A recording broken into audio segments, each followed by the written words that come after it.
Are beautiful. So everyone, good evening and welcome. And we're moving along almost towards the end of the book of Shoftim, and we're here, chapter 16, which perhaps is arguably the most well-known story with regards to Samson Shimshon, as you will shortly see. As I told you, a lot of these shoftim some of them had very colorful lifestyles, and soon you're going to see Shimshon also had his moments, and it starts off quite abruptly. And let's delve right into it. So chapter 16, verse 1. Vayelech Shimshon azata, and Samson once traveled to Gaza. By the way, in Hebrew, it's interesting. In English, the gimel and the ayin, there's sometimes where they're interchanged for some reason for translation, but Aza becomes Gaza. Vayar sham isha zona, there he made a harlot, he made a prostitute. Vayavo eleha, and he slept with her. Yeah, it starts off beautifully, very how do you call it? Very dramatically. Yes. So la'azatim le'emor ba Shimshon hena. The dwellers of Gaza, the Gazites, learned that Samson has come there. He has an interest. Something is attracting him, or is luring him to come to Gaza. Vayasobu vayervu lochol halala b'shar ha'ir. And so they gathered and lay in ambush for him in the town gates the whole night. Vaitcharashu chol halayla lemor. And all night long, they kept whispering to each other, Ad or haboker v'haragnuhu. When daylight comes, we'll kill him. Okay, so in other words, they're waiting for him to come out of the home where he is at. Vaishkav Shimshon ad chatzi halayla. But Samson lay in bed. He was sleeping only until midnight. Vayakom b'chatzi halayla, he woke up halfway through the night, and he slowly walked outside. Vayechoz bedlatot Shaar ha'ir u'vishtei hamzuzot, and he took hold of the doors and the gateposts and the mantle of in the olden days. There was literally Shaar ha'ir, literally when you walked in through the gates of the city.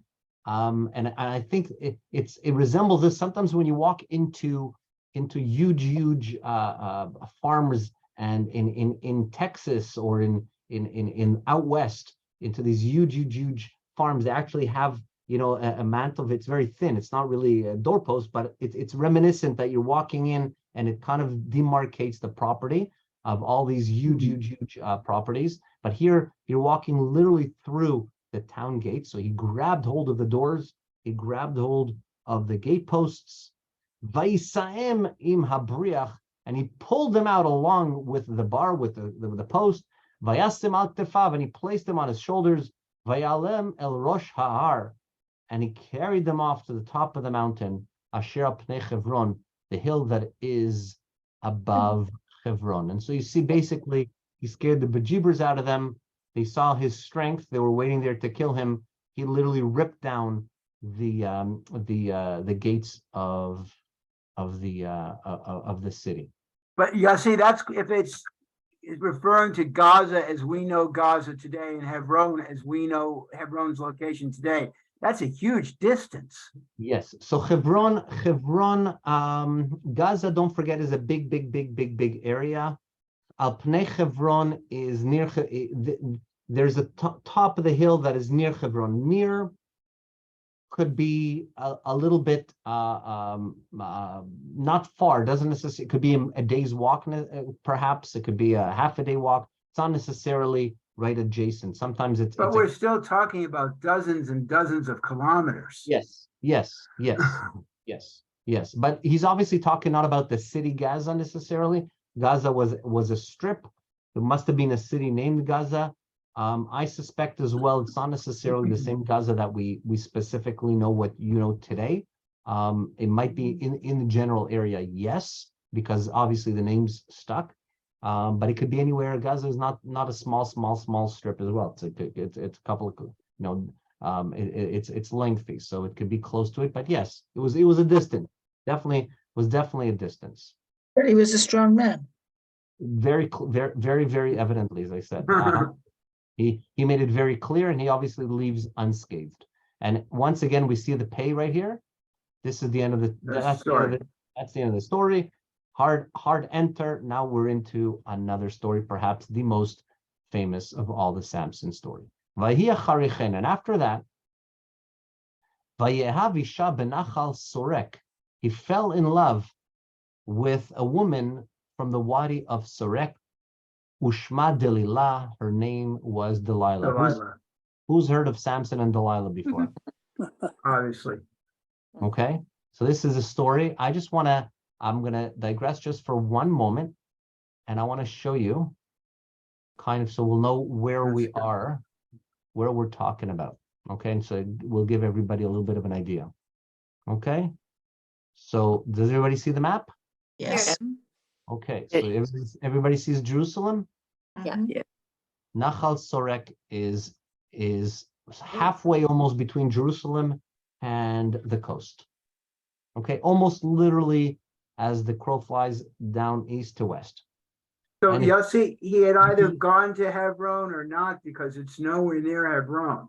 No, so if you look right here, by the way, I'll annotate it. Yeah, but he sleeps with all these women. He has to get far away after. So here we see what is known as Gaza, okay, and here's Hebron. You see it? I don't know if you can hear me. Can you make the map bigger? Sure. Let me try to make it a bit bigger. Yeah, and I had an awful lot of trouble getting on. I've been trying to get on of all your last ones, and I've always had trouble getting. First time I've even able to get on. Oh, I good. had trouble getting on today. Oh, you did? Well, I've had trouble Yes. each time. I don't know how I managed to get on today. I apologize. Today I happened to start a bit late because of Maybe that was it. Yeah, so I apologize. So it wasn't on, so I apologize, but I was out of my No, but anyway, I'm glad I'm on, because anyway, I'd like to see the bigger map. And I don't know. How's that? Is that bigger? Sort of. Yeah, Well, how's that? so I'm working on an iPad and Okay. I can make the map bigger myself. Yeah. Can you make it bigger for all? Well, how are you doing that? I could On do it. Zoom, you cannot do that. I tried, no. No, No? but it's big enough. Now it's big. Now it's okay. Yeah, you So do it. I want to just show you. So that little red, so I'm gonna annotate it again. Oh, now it's fine. I got it. Here's okay. Jerusalem. You see Jerusalem is here. Yeah. Yeah. Ashdod is almost due west, right Yeah. here. And in the middle, we have Nachal Sorek. Okay? Bet Shemesh, I'm sure as everybody travels, you'll see Bet Shemesh. Modi'in is up here. Okay? The airport is just a little bit up here.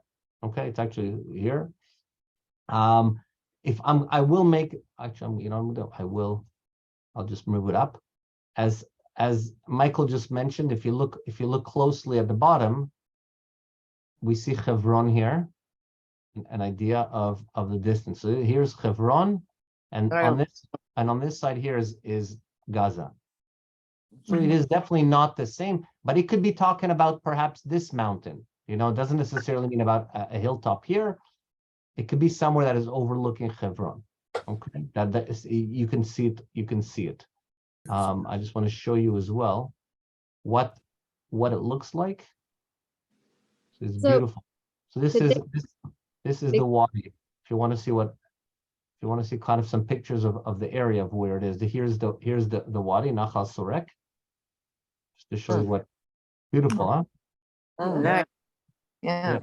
Did they have the horses or camels? Well, Absolutely. But I think here's another part of Nachal Sorek. Here it is. Here's the Wadi passing by. They definitely did, but mainly they traveled by foot. Horses and camels were not. It was not really that much used in Israel per se. They're more in the peninsula in Saudi Arabia, and that is where and more south. it was mainly donkeys and horses in Israel, with horses specifically and being wealthy person's mode of transportation, and a donkey as well was somewhat of a luxury. It was mainly used, if anybody had especially a donkey, it was really mainly used for work. So if they had, they wouldn't overburden the animal by making it a transportation vehicle. It was really a working animal. And especially also in those days, they also didn't travel that much. The only time they really ever went, but not at this currently at this time, was later on as they traveled to Jerusalem during the pilgrimage holidays. But this predates, of course, the Bet HaMikdash, so they would not have done it yet. Okay, it hasn't been done. This is just to give you here a couple more. Here, this is when the water starts really when water really starts accumulating in the Wadi. It runs, it dries up a little bit here, as you can see. Gives you an idea of the size as well. So somewhere near this Wadi of Sorek. Okay, to give you an idea. Okay, so we're literally in central Israel right now. This is where we are traveled. We've traveled right here to central Israel. Okay. And now the Nachal, by the way, it could be anywhere down the river, up the river. It gives you a little bit of an idea of where we are talking about. So let's go back to our story. Stephen, I'm in a class right now with a rabbi. Yeah. Okay, hold on one second. That's too bad. Too bad. Yeah. Bye-bye. Okay, here we go. So let me just get back to sharing this with everyone. Perfect. Everybody sees the text again? Yep. Yes. So now he falls in love with this lady named Delilah, who's from this town of Sorek. Vayalu eleha sarnei Philistim. And the lords, or the rulers, the heads of the Philistines figured out, they saw that there is some kind of a relationship. They went up to her. Vayumrula, they told her, Tatioto, do me a favor, please coax him, warm him up, or ibameko chogadol, go and learn. Let him reveal what is it that makes him so strong. Uvamenuchalo, and also let us find out, how are we able to beat him? How can we overpower him? What is his weakness? Va'asarnuhu la'anoto, in order that we arrest him, that we tie him up, that we were able to bind him, la'anoto, in order for us to hurt him, to cause him pain. V'nachnu nitan lach, and in exchange for this, we will give you ish elef umea kasef. Each one of us will give you 11. We'll each give you 1,100 shekels of silver. So it's a lot of. We'll make you a very rich person. Just let us know, how do we get rid of this pest? Vatomer Delilah Shimshon. And so one night they get together. Delilah turns around to Shimshon and she tells him, Hagid Ali, please tell me, Bameh kochacha gadol, why are you so strong? What makes you so strong? Uvameh te'aser la'anotecha, and what can tie you, or what can bound you, what can hold you that makes you helpless? In other words, what is your kryptonite? Okay, so she wants to know what is the strength of what is a source of strength, but is also what is and how do we subdue this strength? Vayomer eleha Shimshon. Shamson tells her, Im yasruni, if I was to be tied, b'shiva yetarim lachim asher lo charavu, if you happen to tie me down with seven tendons that have not yet dried up, and those fresh tendons, v'chaliti v'aitik echad hadam, then I will become weakened and I'll become just as an ordinary human being. Now, Any idea about why specifically tendons? They're very narrow, aren't they? And Okay. and they stretch. Has anybody They ever also shrink. has anybody ever seen what referred to catguts, but are actually veins, dried veins? Has anybody ever held that in their hands? No. No. So have you ever seen how the Torah, when there are sections of the Torah that are when they're come together, that they're actually bound together? It looks like somebody actually ever see it? Ever see those Yes. stitches? Well, those stitches are actually, it's not quite tendons. Tendons are much bigger and longer, but this is actually cow veins that are dried up. It's not string. They're cow veins that are dried up and used as a form of a string, so to speak, that actually binds up the Torah in the sections. I've held them before, and I remember once we had a Sofer Stam come, and he said, he challenged us. He said, anybody who can actually rip apart, tear it apart, it'll be the first time, and we all tried it. It's unbelievably strong. You have no idea. So those vessels that are carrying our blood around our bodies, if you think, we look at it and we see it, blue and red, it's unbelievably strong. They might be thin, but there's a reason why. They number one, I don't know if you know, but if you eventually even piping you have to replace because it goes bad, whether it's copper, whether it's plastic, whether it's iron, whatever, it will rot, eventually will wither. Our veins are unbelievably biologically strong. And It's how come we can incredible. get into them with a needle so quickly? Pardon? How come we can pierce them with needles and things? You can certainly puncture them. They're not, but I'm saying they don't, it really takes a lot of pressure to bust them or to rip them, let alone once they're dry. They are incredibly, you can't pull it apart. You can try to rip, you can't, unless you take scissors. You can certainly cut them, but that is not what they were made for. We're not supposed to be stabbed as a matter of we're not impenetrable for that. But in terms of the sheer strength of it for what it is really, really, really unbelievable. Okay. Do you think the veins, because there's a difference between tendons and veins, right? But the veins and arteries, or tendons? So yes, I'm talking about veins and arteries. Here he's talking about tendons. So tendons obviously are much thicker and longer, and give the impression, and must have been as well. They're super strong. So he's not making this up, but he tells her, if you tie me up with 7 tendons that are still moist, in other words, haven't dried, haven't become brittle, or haven't been are not breaking apart, you tie me up with those.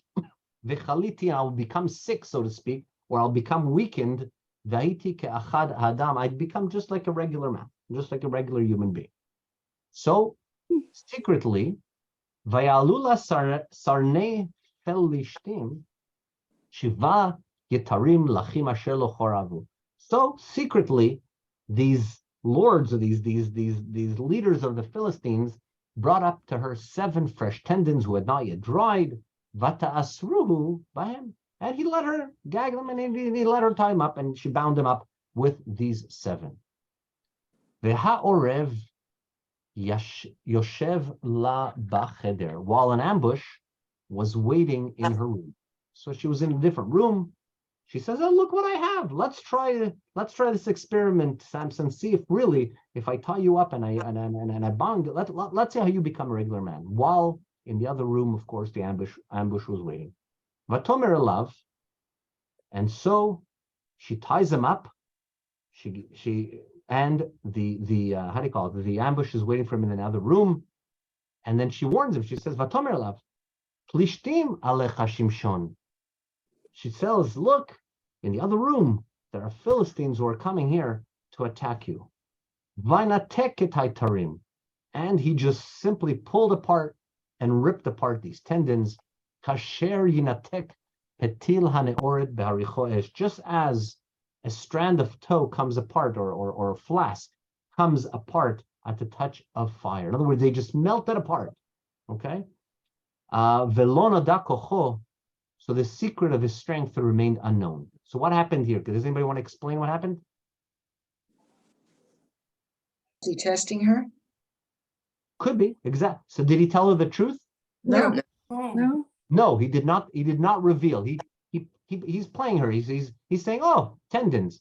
She warned him. He's not stupid, as you can tell, but he comes off as somebody who loves riddles, who loves to play. He's not always upfront, and all these stories are somewhat windy stories, not shady to a point, if you want to like it. And here too, he's not stupid. She's asking him, "Where's your strength?" And he gives her a baba maisa, like a tendon. Anyways, it's clearly that she did not find out what his strength still remained a secret. But She they were she's- fresh tendons. Pardon? They were fresh. Yes, Tendons. fresh. They- Exactly. Dried where they would be so tough. Maybe, right? but anyways, in an event, he made this thing that sounded really good. 7 tendons, fresh tendon. Anyways, it didn't work. And she continues to persist. Vatomer Delilah Shimshon, and Delilah tells Samson, "Hine hetaltabi, you have deceived me. Vatedaber elai kezavim, you have lied to me. Ata hagida li bameh te'aser." All right, fine, you got me. Very funny. Haha, you got me, one on you. But no, seriously, tell me, really, how does one, what can tie you? What can contain your strength? Vayomer eleha, and she tells him, he tells her, Im asoria asruni ba'avotim chadashim, if I was to be bound in brand new ropes, asher lo na'asa vahem elachad, I've never seen, that I've never ever weakened by being used to do anything. In other words, brand new. Vechaliti vehaiti ke'achad hadam, then I will be weakened and become as an ordinary man. So now, from the tendons, he says, brand new rope. You need brand new, never used, never weakened rope. Vatikach Delilah avotim chadashim vata'asrehu vahem. And so she takes new rope and she ties them up. Vatomer elav plishtim alecha Shimshon. And so again, she warns him, she goes, "Hey, look, there's an ambush waiting for you. They're going to come at you." V'ha'orev yoshev bechader, and while the ambush is sitting and waiting for them in the next room, v'natke me'al zrotav kachut, and however he tears them from within from his arms, just as it was a little tiny thread. So obviously, the tendons, fresh tendons that haven't dried, are not able to hold him. And now these ropes, brand new ropes, are not able to hold him as well. And Why again, does he stay with her knowing that she's out to get him? number one, I think this is one of those beautiful human stories of love. Sometimes the person maybe. Okay, so two prong. I want to, Cindy, I'll answer the first one. First one, I still believe he's got this kid in him, like this very childish, playing games. He loves to he's kind of like a silly guy. I can't explain. He's in one instance, he's very serious. He's got his values, and then on he's got this very immature side of him that should see that he's playing with fire, He's stupid here. He's not good at choosing women. Yeah, to one extent, you're absolutely right. But I also think this shows you also the power of love in terms of being blind or the strength of being seduced, being attracted. And this is one of his faults in terms of whether it's this time. It doesn't say that this was a godly sent, message like the first time with his parents when he was, duped by the by by the Philistine woman that he wanted to marry, and he did marry his first wife. But we see that he falls within a certain. There's a pattern that he follows, and it's just a personality. And you're absolutely right. He may have been enjoying this. This was an enjoyment for him. This play, whether it's also a play on power, right? He's kind of recognizing somebody that beforehand he didn't want to tell anybody. If you remember with the story with his parents when he ripped a lion in half, he kept that a secret. And perhaps now it's finally coming to be, and he's enjoying it. Like he really is enjoying this little cat and mouse type of game. How and with and she's following it, and he just debunks it, and then she asks again, and he debunks it. It's a little game. You can also look at it that perhaps he knew that he's not really trusting her. You know what I mean? Like but we'll find out. Okay. He tells her the truth in the end, so you trust him. Don't ruin it. Vatomer Delilah el Shimshon. So she continues to pursue Shimshon, and she tells him, Adhena hitaltabi, vatdaber elai kezavim. Once again, you are deceiving me all along, telling me lies, telling me half truths. You're not really telling me you're not revealing anything. Agidali, tell me. If I'm going to trust you, you're going to trust me. Tell me, Bamete Aser, what can actually hold you? Yomer Eleha, he tells her, Im ta'argi et sheva machlefot roshi im hamasachet. Now, if you weave 7 locks of my head into a web. So she's now he says, if you use my hair, all right, take my hair and make a string out of my hair. Vatiteka bayated, and she pinned it with a peg and cried to him, Vatomelav, Plishtim alecha Shimshon. While he was sleeping, she yells, she did exactly as he said, to weave his hair, 7 like in a web. Anyways, he falls asleep. She suddenly yells, hey, the Philistines are coming to attack you. Vaiketz mishnato, and he wakes up from his sleep. Vayisa et hayetad ha'ereg ve'et hamasachet. Awaking from his sleep, he pulled out the peg, the loom, and the web. Third time also sounded good. No, if you wouldn't know the story, he tells her, this is what you do. And he comes up, he's very creative. Again, he fools her, and she doesn't know. Vatomer love, she retorts once again, Ech tomar haftich. How can you say that you love me?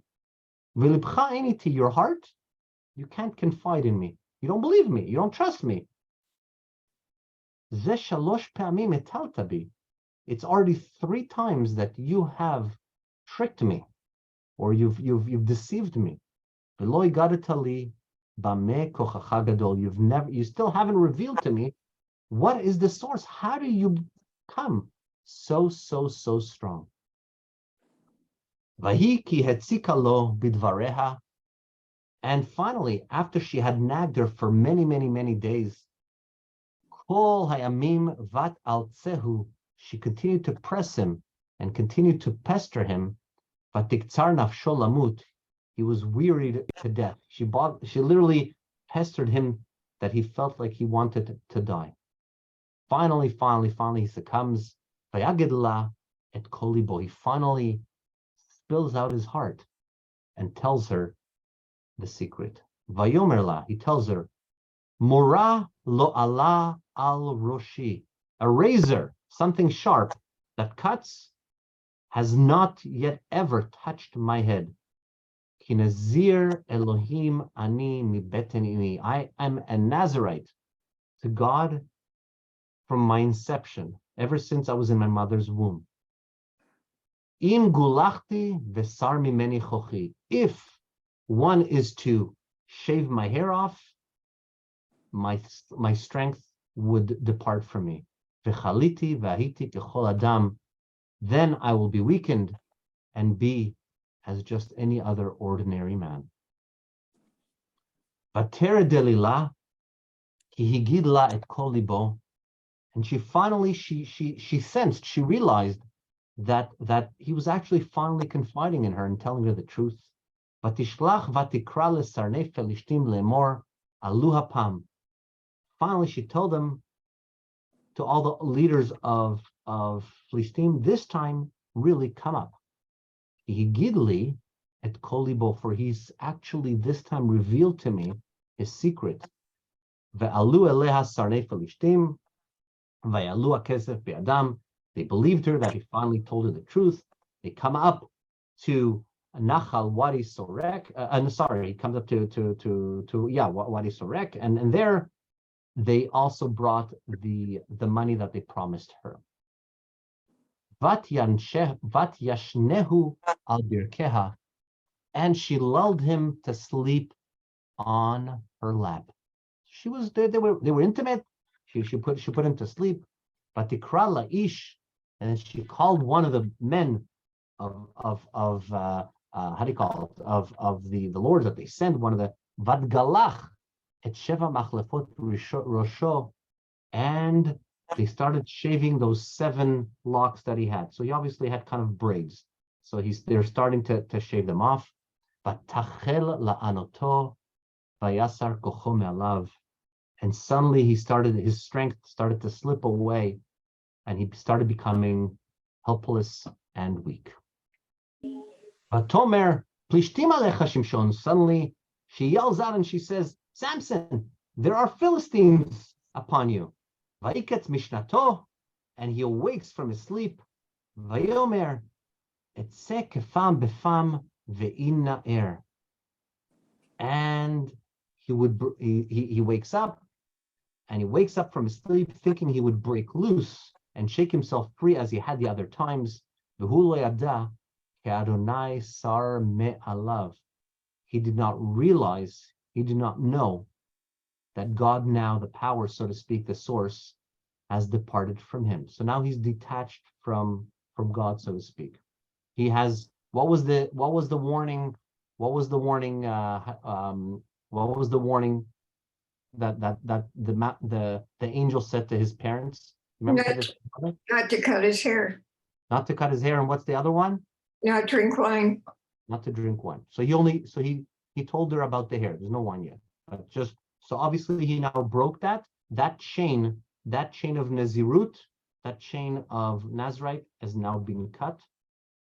Interestingly enough, by the way, just as an aside, this past Shabbat, so just a couple of days ago, we read the Parshav Naso. That was the Haftarah that we read 2 days ago. Was the Parshat with when we were introduced to Gidon a couple of chapters ago. Vayachozuhu Philistine, the Philistines seized him, and they embraced him, they held him down. Vayanakru et einav, and they gouged out his eyes. Vayoridu oto azata, and they brought him forth down to Gaza. Vayasruhu bachanushtain, and they shackled him with bronze fetters, with bronze shackles. Vayitochen beveit ha'asurim, and they in order to embarrass him, what they did is they enslaved him, and he became a mill slave in the prison, basically turning and churning all the grain. Now, if you remember, do you remember the story with the wolves, with the foxes, that he caught 300 foxes, put the flames in the tails, and burnt the fields? Yoni grandson. Yoni grand. Do you remember that? Hello. Okay. Do you remember that story a couple of chapters ago? Yes. Okay, so it's almost kind of now they're punishing him for him burning down their fields of wheat and of flour that would have been. Now they're making him grind it down. Vayachel sa'ar rosho tzameach asher gulach. However, slowly but surely, after his hair was cut off, it slowly began to grow again. V'sarnei Philistine ne'esfu lizvoach zevach gadol ledagon Eloheihem ulsimcha. Now the lords of the Philistine gathered to offer a great sacrifice to their god Dagon, and to make merry and to make happy. They were all finally, Samson, their thorn in their sides has been captured, and so they're going to make a wonderful celebration out of this. Vayomru, and so they said, Natan Eloheinu be'adenu et Shimshon oivenu. Our God has delivered in our hands Samson, our enemy. Vayir'u oto ha'am, when the people saw him, Vayalu et Elohehem, and so they basically showcased Samson, okay? And they were making fun of him. They said, finally, look, our God has given Samson into our hands. Ki amru natan Eloheinu ve'adenu et oivenu ve'machariv artzenu asher hirba et chalalenu. It was kind of like a little song. Our God has delivered into our hands the enemy who devastated our land and who slew so many of us. Vayhi ketov libam, just as they felt at their heightened of their spirit, they felt all happy. Vayomru, they said, Kir'u leShimshon v'sachek lanu. Let us call Samson, and he will dance for us. He will make us merry. In other words, he'll clown for us. So no longer is he strong in that. He's going to be behaving like a little clown. They called upon Samson. They brought him forth from prison. And he danced, and he entertained them. Vayamidu oto bein ha'amudim, and they put him. They stuck him or tied him down between the pillars. So if you can imagine, as anybody know the story, if you've seen it, there were pillars holding up this what would have been a meeting hall, so to speak. Obviously, who's at the center, who's giving the commands? Obviously, it's the leaders of the Philistines. So this is going to be a very beautiful abode, a very beautiful building. Perhaps it's even their temple, okay, where they're at. Vayomer Shimshon el hanar hamachzik be'ado, and Samson speaks to the boy who was leading him by the hand. Why is he leading him by the hand? He was blind. He was blind. So in order for him to put him into position, there was obviously somebody leading him into where they wanted to go, which was to be in between these pillars. And so he speaks to this boy and tells him, let go of me and let me feel the pillars that the temple rests upon. And why? I'm tired, I'm weary, I've just danced. Let me just lean on them. I'm tired. Vehabait maleh ha'anashim vehanashim. Now this temple was full of men and women. Veshama kol sarnei Philishtim, and right there at that particular meeting, at this service, if you want to say, all the lords of the Philistines were there to enjoy this merriment. Ve'al hagag, and as well upon the roof, kishlosht alafim ish veisha haroim bischok shimshon. So there was an upper bowl, so to speak. If you want to see it, this was a really, really big building, and on the upper level there were some 3,000 men and women who all gathered in order to enjoy the belittlement of Samson, as they were mocking the mockery made of Samson. So this became a huge event.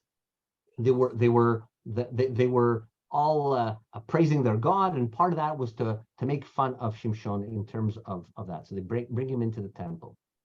Vaikra Shimshon el Adonai vayomar. At that point, Samson calls out to God, and he cries out, Adonai Elohim, O God, O Lord, Zochreni na, please remember me. V'chaskeni na achapam hazeh.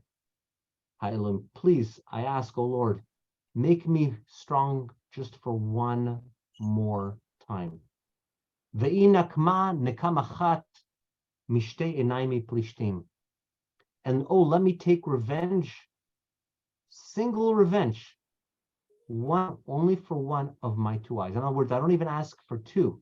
Just give me make me feel good for one, just to repay them for taking out my eyes, but only for one eye. Please restore my strength. Va'ilpot Shimshon et shnei amudei hatavech.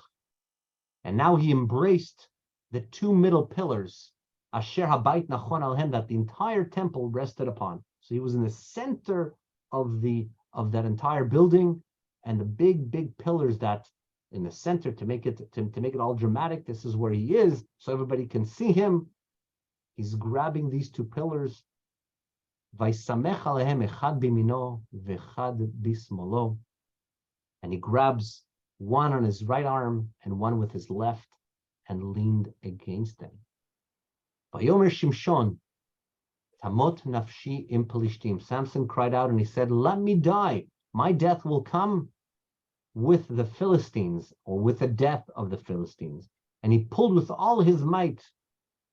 Vayet bechoach vaypol habayit al hasranim.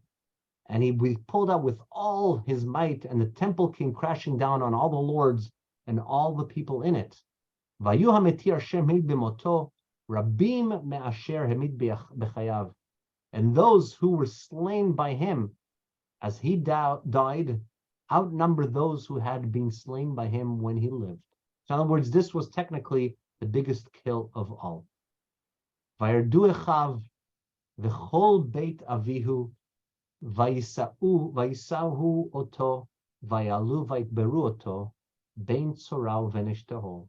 When this became known, to what happened, that he finally succumbed to death, and how it did, and in terms of what happened now, all the lords, all the heads of the Philistines were now as well gone. So his brethren came up, and they brought him up. They brought up the body, and they buried him bein tzorau v'neshtaol, between Tzorah and Eshtaol, bekever Manoach Aviv, in the tomb of Manoach Aviv. Vehu shafat et Israel esrim shana, and Samson's reign was 20 years. And this is the end of Samson.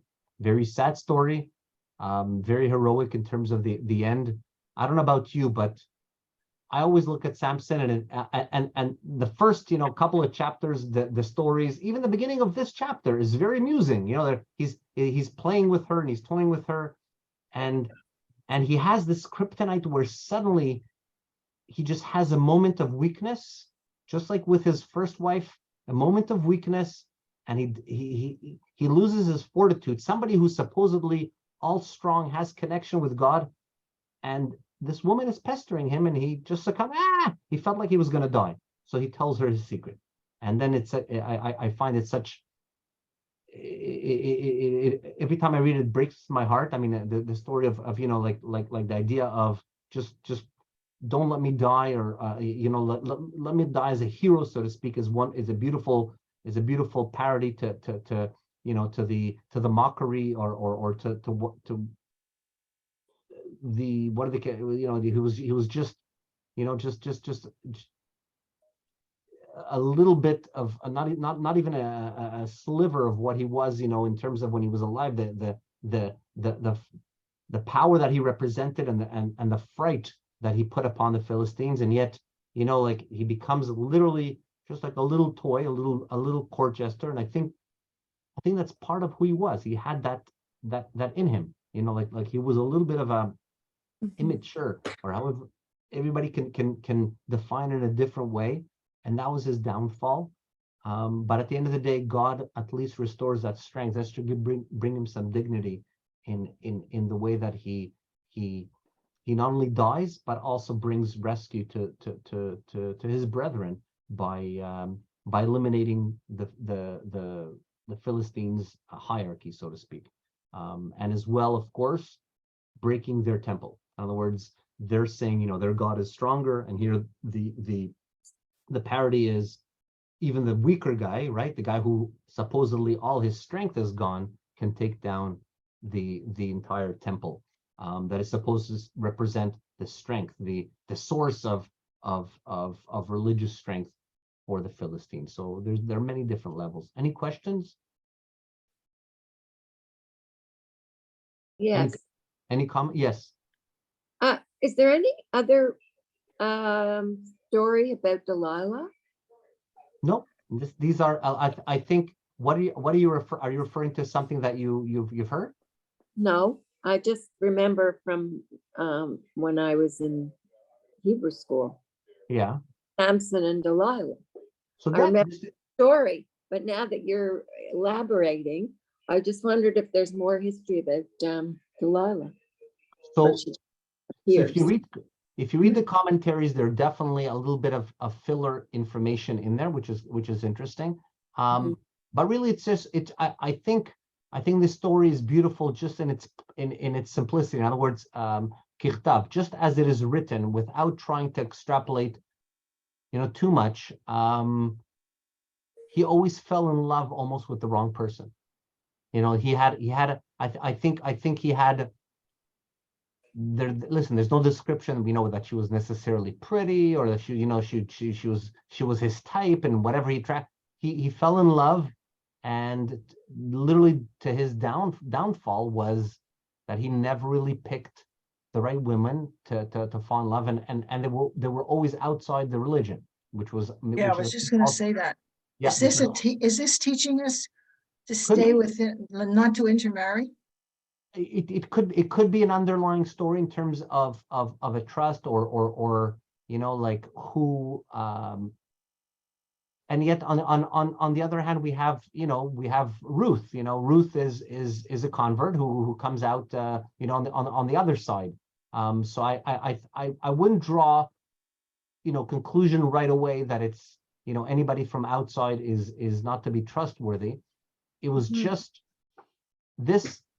It's beautiful in its simplicity that even great men, in terms of, this guy was a shofet, this guy ruled, this guy was a leader. This was not just a strong wrestler that had a great WWE career, or whatever is the equivalent now of of the wrestling federation, and he was very well liked and a personality. This guy was the leader, and by leader I don't just mean making the rules or protecting, but was also somewhat of a religious figure. Okay, somebody who led by example, but not all his examples were particularly pure, or at least what they should have been. And that is also why, I guess, you have that dichotomy of a personality. And the beauty of our tradition is that we didn't whitewash this. We're not trying to clean it up and say, you know what, we're going to bleach it up and make him. No, he was actually he had his faults. Samson had his faults, and part of that was his caused his downfall, and he accepted that on him. The only thing he wanted was just a little bit of revenge in for his eyes, so to speak. He realized, but basically in terms of helping or restoring at least the balance, and he received that wish from God. But it's very, very interesting that once his hair was shaved off, he didn't notice that God was no longer with him. That to me is striking. He only noticed it once he tried to act, and then that his strength was gone. Physically or emotionally or spiritually, he couldn't detect whether God was with him or not. Do you remember that? Like that was the last time when he shaved his hair, as opposed to waking up and feeling something's missing internally. No, he couldn't. He was I think he was detached. There was a part of him that was not with it, and that is all those little games that he was. And as Cindy said, like after, wouldn't you have figured out that she's trying to get it, just I guess. But when you know the story and you know what the ending is, like, no, don't do it.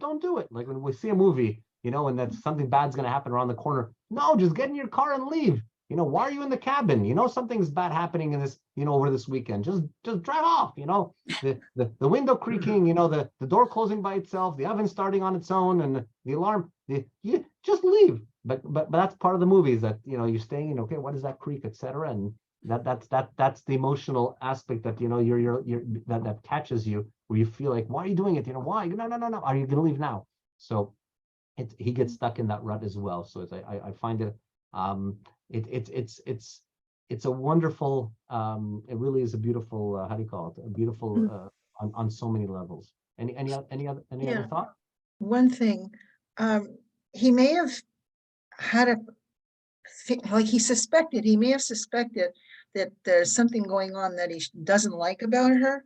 I mean, that he was enamored with her, but he was testing her. I felt like he was testing her and maybe hoping in the back of his mind that what he thought was going to happen and did wouldn't. Each time it happened, he did it again anyway. He let himself in because he just wasn't giving up hope that maybe this woman isn't so bad, but she was. Like I said, you follow, I think, Sheker Hachen Vehevel Hayofi. We have this, in Eshet Chayil, whatever that love that he, beauty is vain, and it's the connection of love goes beyond that which you see or what you're attracted to. I think as human beings, it's very difficult to say it because we are attracted to whatever it is, even other things, certain flowers we like, and certain whatever might be, where there's an attraction, things that we like and enjoy. But the idea here in terms of how blind he was, and I don't mean that as a parody because of what happened to his eyes, how blind he was to the danger that he put himself in. That she kept on testing him to see if it really broke. You know what I mean? Yeah. Not one. That's why I asked about her history. He knew it, like anyone knew anything about her before. I also suspect if you do, a psychological evaluation, and somebody maybe today here can attest to it or knows more than me, but we see it as well, with people who live in abusive relationships. They tend to go back to the same, to the person who's abusing them, even after they seek help. They tend to go back, or if they find, they fall into another relationship, they somehow go to people that again abuse them. They only know, almost seems that's the routine that they know. They don't know anybody that is going to love them and it's the same thing here. He keeps on going to he didn't learn the first lesson, didn't learn the second, and that was his downfall. It's a very sad reality, but I think it's also something not uncommon today or throughout history that we have. He was not perfect, and that's part of our people, and as any people, anybody who tells you, no, we are, all our leaders are, I think there's a couple of around the world that their leaders are gods. That's partly what we are not. We're not. Our leaders do have weaknesses. We're all human. Yeah, exactly. Make mistakes, and it's normal. I mean, it's maybe not right, but we do make mistakes. Yeah, North Hopefully Korea. we learn from them. Right, Some North people- Korea. North Korea, the leader is perfect. There's Oh, yeah. He's our savior, Lord. I don't know, whatever. He is considered a deity almost. He's almost like a god. There's nothing that he can do wrong. That is how, and that's not our leaders are not like that. We revere them. We hope in terms of, but they're not perfect. They have their own faults, and a lot of the stories detail this fact. And I think that's the beauty of our history, knowing that we are not, that we have room for improvement. And that is what I think part of our strength is, that we recognize that we're not perfect. If you think you're perfect, there's nowhere to go. That's what you stay doing, right? Because it's perfect. Why would you change it? So I couldn't find I heard the story about the foxtails before, but it's not here. Could it be Talmudic or is it attached to somewhere else in the Bible? No. It's the story with the foxes are our chapter beforehand. I saw the lion. Hold on one second here. No, I'll- definitely it's there. Yeah. It's there. if we read 16 this week, then it's in 15. I believe it's Yeah, there. well, I It's thought from I last week. reread them and I don't find it. Here, hold on 1 second. Oh, here's the foxes Here. in chapter 15. Here it is. Tick, tick, tick, tick, tick. I'll be quits with when I do Here we them. go. I Here it missed is. it. And he went out and he caught 300 foxes. I see Here. it now. Yeah, Right thank here, you. right? It's in Yeah. chapter 15. Verse 4. Yeah, because I Mhm. remember the story from way back, so. Yeah. Yeah, it's right here. So there's a lot of layers that you can say, they brought him back to kind of to repay him for that. That's it. There's a lot of levels you can. It's beautiful, but I think in conclusion for tonight, there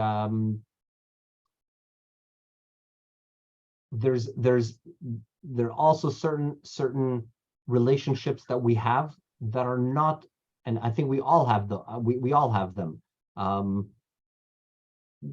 Relationships with that we have with God sometimes is between us and God, and sometimes what we try to do is try to make it somebody else's, or at least impose our relationship, what we see with that should be your relationship as well.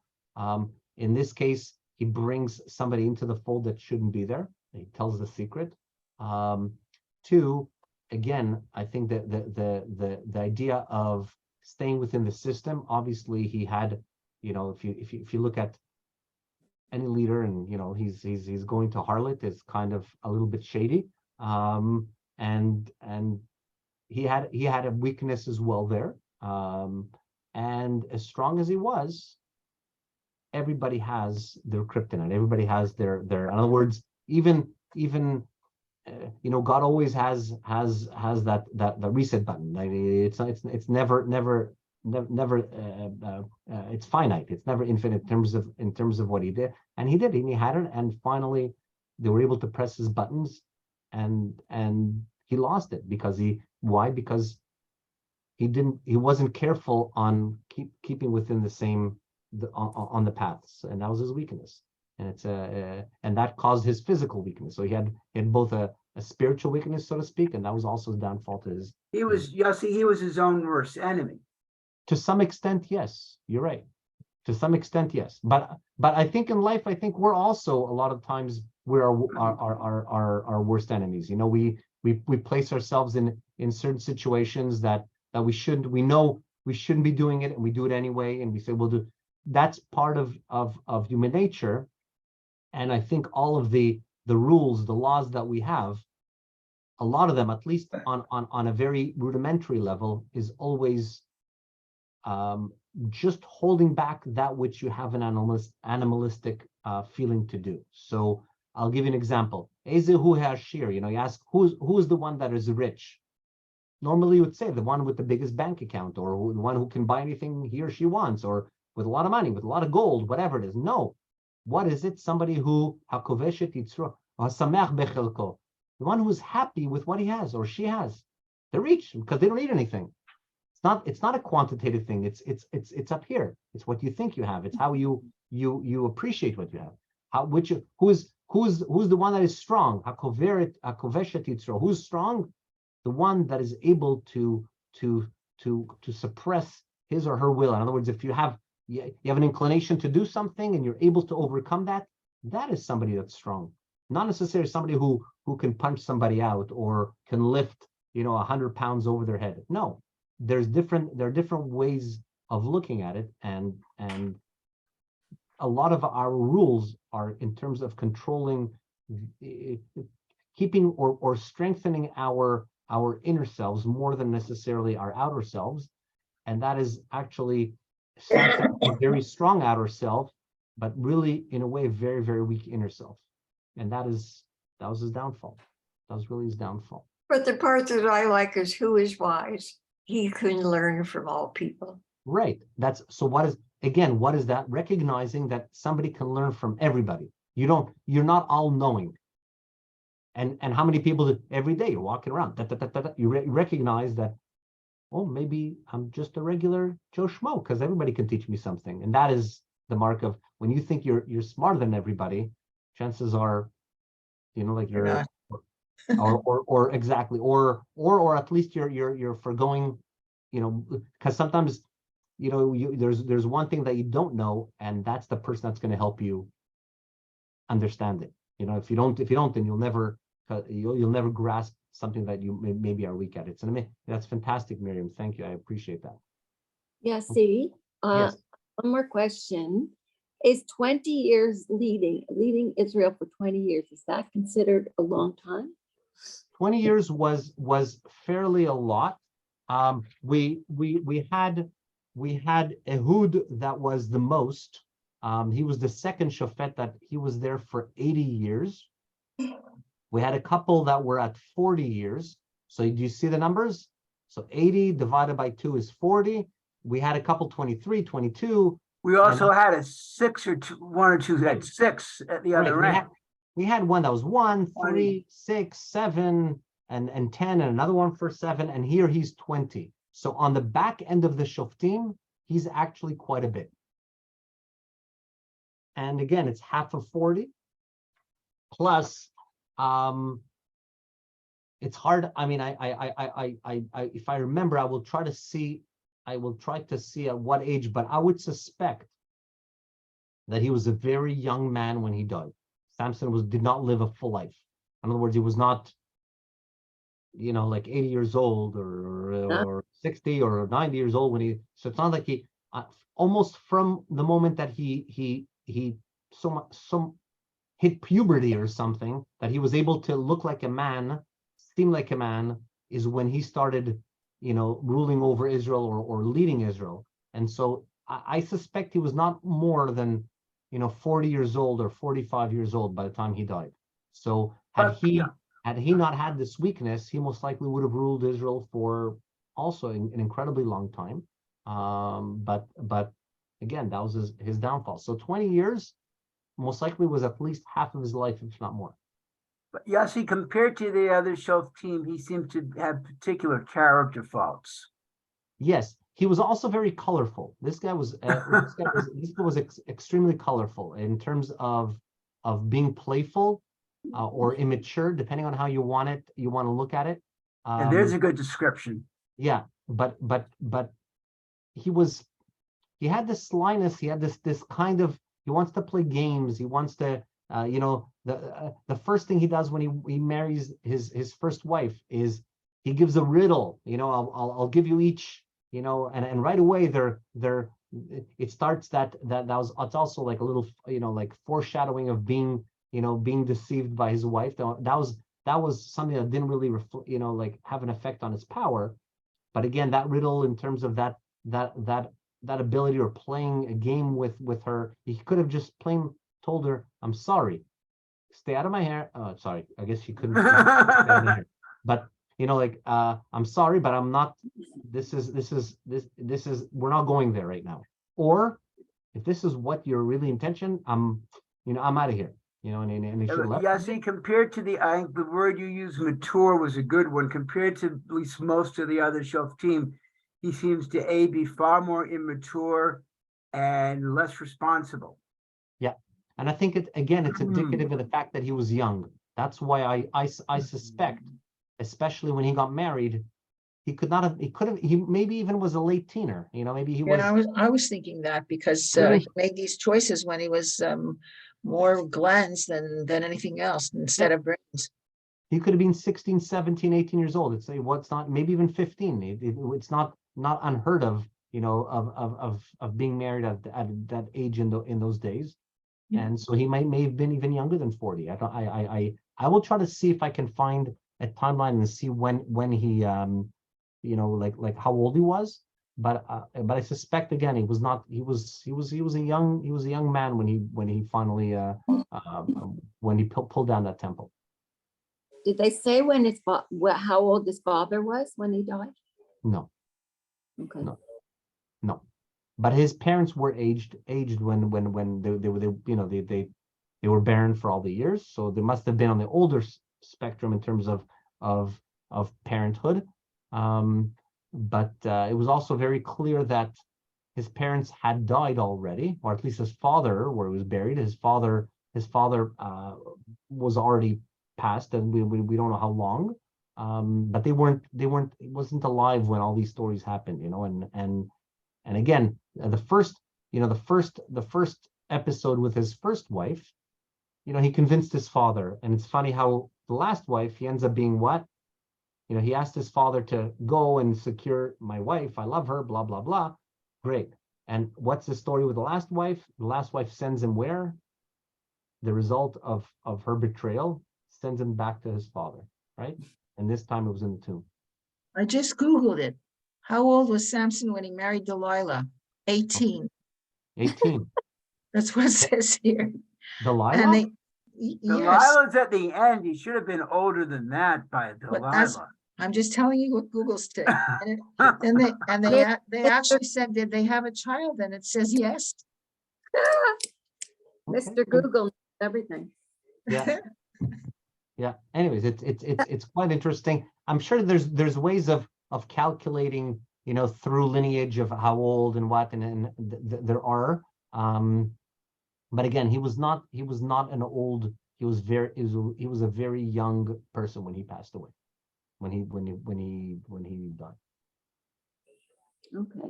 Okay. So I want to remind everybody again, please remember, I'm away next week. Okay. So there's no lesson next week. I will send you a reminder. And we only have, I believe, 1 or 2 more chapters to go, and we're finished the book of Shoftim. Shoftim. And my plan is to finish the book of Shoftim, and then we'll break off for the summer. So I hope that I hope to do that before the end of June. Okay. Thank you. Okay, thank you, Thank you. Yossi. We'll see you in Yeah. we'll see you in services at the Philode in the morning. But Beautiful. class again in 2 weeks. Okay. Yes. To everyone, have a very good evening. Shavua Tov. Yeah, Shavuot Tov and Good. Todah Rabah. Thank you. Thanks. Shavua Tov, everyone. Shavuot Tov.